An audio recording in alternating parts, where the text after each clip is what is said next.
ఎక్కడైనా ఎప్పుడైనా మనుషుల యొక్క గుణం ఎలా ఉంటుంది అంటే,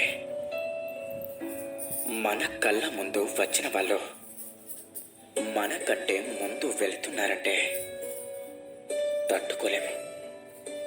అవునా? మీరు బాగుండాలని కోరుకుంటారు, అదైతే తప్పనిసరి. కానీ నాకంటే బాగుండాలని మాత్రం ఎప్పటికీ కోరుకోను. ఇక ఇలా ఎవరికి కూడా మనసొప్పదు కదంటారా? ఎవరైనా సరే, ఎంత గొప్పవారైనా సరే, అందరూ బాగుండాలి, మనందరం సంతోషంగా ఉండాలి, సరదాగా ఉండాలి అంటూ ఉంటారు. కానీ వీరికంటే బాగుండాలని మాత్రం ఎప్పుడు కోరుకోరు. ఇక ఇదే నిజం కదంటారా? ఎంతో అవసరమైతే తప్ప, తప్పనిసరైతే తప్ప తోబుట్టువుల సొమ్ముని ముట్టుకోకూడదు. అన్నగారింట్లో మనం ఉంటున్నాం, చదువుకుంటున్నాం. నిజమే, అన్న మనవాడే, కానీ వదిన మనవారు కాదు. తన అన్న ఏదైనా ఎక్కువగా తమ్ముని కోసం ఖర్చు చేసినా, ఇంకేదైనా కూడా తన వదిన తన్ని గమనిస్తే ఎలా ఉంటుంది అంటే, తను ఉన్నదంతా కూడా తన తమ్మునికి పెట్టేస్తున్నాడు. నా పిల్లలున్నారు ఇక్కడ అని తనకు తప్పకుండా అనిపిస్తుంది.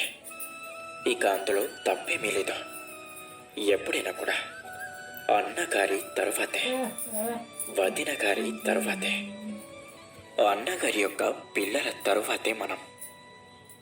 ఇక భోజనం కూడా వాళ్ళు తిన్న తరువాతే ఇంట్లో ఉన్న మరిది తినాలి. ఎందుకంటే వాళ్ళది ముందు హక్కు కాబట్టి. అన్నగారు తమ్ముడి మీద ఉన్న ప్రేమతో ఏదైనా ఇచ్చేవచ్చు, కానీ తన భార్య ఇలా తప్పకుండా అంటుంది, మొత్తం మీ తమ్ముడు ఎత్తుకెళ్ళిపోయాడు, నువ్వు అసలు సంసారాన్నే పట్టించుకోవట్లేదు అని ఇలా తప్పకుండా అంటుంది. ఇక అందులో తప్పేమీ లేదు. అన్నగారి సొమ్మును నువ్వు వాడుకోవడం తప్ప. ఇక అది ఎంతో అధమమైన పని. వీలైనంత తొందరగా దానికి విరమణ చెప్పండి, వద్దు అని చెప్పండి. నీకు ఎంత ఉంటే అంతలోనే సర్దుకోండి.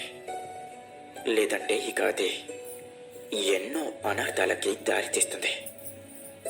గుర్తుంచుకోండి. మీరు ఎప్పుడైనా చూశారు అంటే, ఇద్దరు దంపతులు పెళ్ళైన కొత్తలో ఎలా నడుస్తారు అంటే, కనీసం ఈగలు, దోమలు, గాలి కూడా దూరదు, అంత దగ్గరగా నడుస్తారు. ఇక పెళ్ళైన 3-4 మాసాల తర్వాత మీరు గమనించినట్లయితే, నడిచేటప్పుడు ఇతనెక్కడ ఉంటాడో తను ఎక్కడో వెనకాల ఉంటుంది. అవునా? ఒక ఆవు వెనకాల లేక తోడ ఎలా అయితే వెళ్తుందో అలా ఎక్కడెక్కడో వెనకాల నడుస్తూ వస్తూ ఉంటుంది. ఇక తను ఇలా అంటూ ఉంటాడు, ఇంకా ఎంతసేపు నడుస్తావు, తొందరగా రా, తొందరగా నడవలేవా అంటూ ఉంటాడు. అవునా? అసలు ఇక్కడ వారి మధ్య ఇంత దూరం ఎందుకు వచ్చింది? ఎందుకంటే ప్రేమించుకోవడం తెలియక, పెళ్లికి ముందున్న ఆ ఆతృత పెళ్లి తరువాత ఎందుకని ఉండటం లేదు. ఇక దానికి కారణం ఒకటే, వారు బాహ్యంగా చూసి ఇష్టపడ్డారే తప్ప అంతర్గతంగా, వ్యక్తిగతంగా ఒకరినొకరు ప్రేమించుకోలేదు. ఒకరినొకరు సరిగ్గా ఎప్పుడు కూడా అర్థం చేసుకోలేదు. అవునా? ఇక ఇలా ఒకరినొకరు అంతర్గతంగా అర్థం చేసుకోలేకపోతే ఇక వారి మధ్య దూరం అనేది పెరుగుతూనే ఉంటుంది.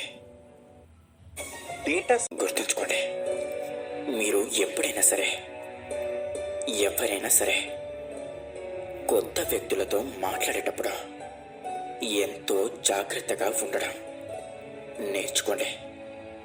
అవతలి వ్యక్తితో మాట్లాడుతున్నాము అంటే ఒక్కటే నిబంధన, ఇక ఇది అందరూ కూడా తప్పకుండా జాగ్రత్త పడాల్సిన విషయం. ఇక అది ఏమిటి అంటే, వీలైనంత వాళ్ళని మాట్లాడనివ్వాలి. మనం మాట్లాడకూడదు. అపరిచితులతో మాట్లాడేటప్పుడు ఎప్పుడూ కూడా వీలైనంత వారిని వాగనివ్వండి. అవసరమైతే మీరు ఇంకొన్ని ప్రశ్నలు వేసైనా సరే వారిని మాట్లాడించడం నేర్చుకోండి. ఇక వారి గురించి మీకు ఎన్నో విషయాలు తెలుస్తాయి. వారు ఎందుకు వచ్చారో వారే చెప్పేస్తారు. ఎప్పుడూ కూడా మనమే ముందుగా బయటపడకూడదు. వారి యొక్క మనసులోని భావాలను, వారి యొక్క అసలు ఉద్దేశాలను బయటపెట్టి వాటిని అర్థం చేసుకొని వారికి తగ్గట్టుగా మనం మాట్లాడాలి. వారికి తగ్గట్టుగానే మనం నడుచుకోవాలి. అది మంచైనా చెడైనా కూడా. ఒక అపరిచితుడు మీ దగ్గరకు వస్తున్నాడు అంటే మీ యొక్క పరిచయం వల్ల వారికి ఏదో ఒక ప్రయోజనం ఉంది కాబట్టి. ఏ అవసరం లేకుండా అయితే ఎవ్వరూ ఎవరి దగ్గరికి రారు. అది మీకు కూడా తెలుసు. కాబట్టి వారి యొక్క అవసరాల వల్ల, వారి యొక్క ప్రయోజనాల వల్ల మన జీవితం మారిపోకూడదు కదా, నాశనం అవ్వకూడదు కదా. అందుకే ముందుగా అన్ని విషయాలు, అన్ని ఉద్దేశాలు వారితోనే చెప్పించే విధంగా మీ మాటలు, మీ నడవడిక తప్పకుండా ఉండి తీరాలి. గుర్తుంచుకోండి, ఒక అపరిచితుడు మనకు పరిచయమై దగ్గరవ్వాలని చూస్తున్నాడు అంటే వారి యొక్క అవసరాలకు, వారి కోరికలకి మనం తప్పకుండా బలవుతాము. లేదా మన మనసును పాడు చేస్తారు, మన ఆరోగ్యాన్ని మొత్తంగా నాశనం చేస్తారు. ఏ అపరిచితులైనా నిజంగా మిమ్మల్ని ఎందుకని ప్రేమిస్తారు?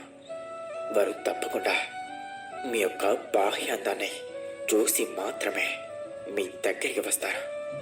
ముందు బాగానే ఉంటారు. కొన్ని రోజులు గడుస్తుంటే బయటపడుతుంది అసలు రంగు ఏమిటో అని.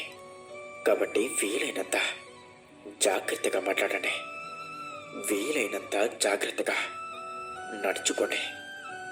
ఇక అందరూ నాతో పాటు ప్రేమతో ధ్యానించండి. రాధాకృష్ణ. ఇన్ని మంచి సూక్తుల్లో మీకు ఏ సూక్తి నచ్చిందో కింద కామెంట్ చేయండి. అలాగే మీకు ఈ వీడియో కనుక నచ్చినట్లయితే వీడియోని లైక్ చేసి మన ఛానల్ని సబ్స్క్రైబ్ చేసుకోండి. ధన్యవాదాలు.